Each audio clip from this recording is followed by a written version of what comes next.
ஒரு பேனில் 2 table spoon oil சேர்த்துக்கோங்க.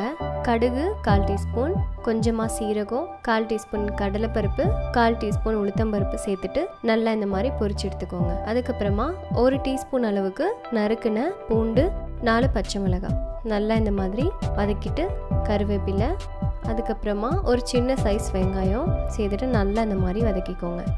இப்போ நான் 1/4 கிலோ வெண்டைக்காய் இந்த மாதிரி குட்டி குட்டியாக வெட்டி வச்சுருக்கேன். அதையும் போல் சேர்த்துக்கிறேன். இது நல்லா வதங்கிறதுக்காக 1 டீஸ்பூன் அளவுக்கு சால்ட் சேர்த்துக்கிறேன். சேர்த்துட்டு நல்லா இந்த மாதிரி வதக்கிட்டு சிம்மில் வச்சுட்டு ஒரு 10 நிமிஷம் மூடி வச்சுருங்க.